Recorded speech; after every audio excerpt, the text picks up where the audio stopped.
Kamusta na mga kameds? May re-repair nga pala ako ngayong isang unit, Realme C25. So ang issue nito, sabi ng may-ari si Sir Mabs Herrera, yung unit niya daw doon sa may lamesa nakapatong, tapos nabasa. So ngayon yung LCD nag-blackout na, nawala yung display. So pag china-charge siya, meron namang vibrate. So chinek ko rin sa schematic, meron naman siyang reading, normal naman. So wala lang siyang display. Ibig sabihin yung LCD nito nasira dahil sa nabasa nga siya sa may lamesa. So ngayon ang gagawin ko, papalitan ko to ng bagong LCD. So kumuha na nga pala ako ng bagong LCD din sa may supplier ko. So ngayon i-repair ko na yung unit ni boss. So tinatanggal ko muna yung plastic dito sa may gilid ng battery. Tapos iaangat ko yung battery niya para matanggal, maka-access tayo dun sa may gilid ng battery dyan sa may gilid, kasi medyo matigas, kaya nilagyan ko muna siya ng manipis na plastic.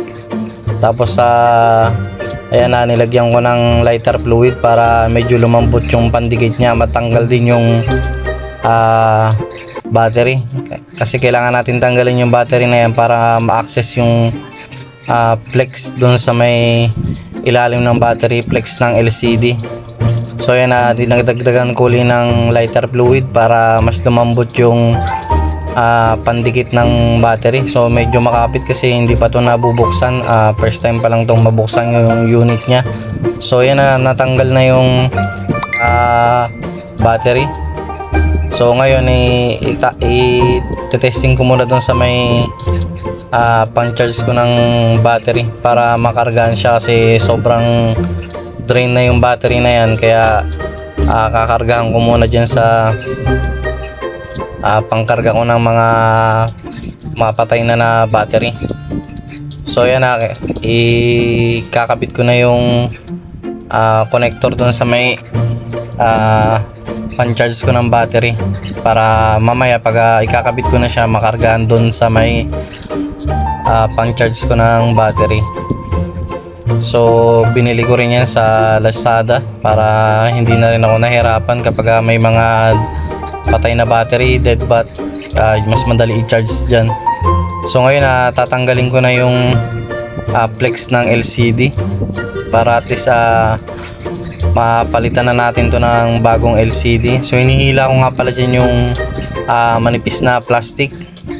So ayan na yung bagong LCD na ipapalit ko. So lalagyan ko siya ng pandikit na T7000. Yan ang ginagamit ko na pandikit ng mga LCD ng cellphone na nire-repair ko, dahil mas maganda siya kumapit at hindi siya basta-basta natatanggal. So kulay black nga pala na T7000 yung ginagamit ko dyan. So dapat paikot natin na lalagyan dahan-dahan bawat gilid para at least lahat ng gilid ng frame malagyan at mas maganda yung kapit ng LCD.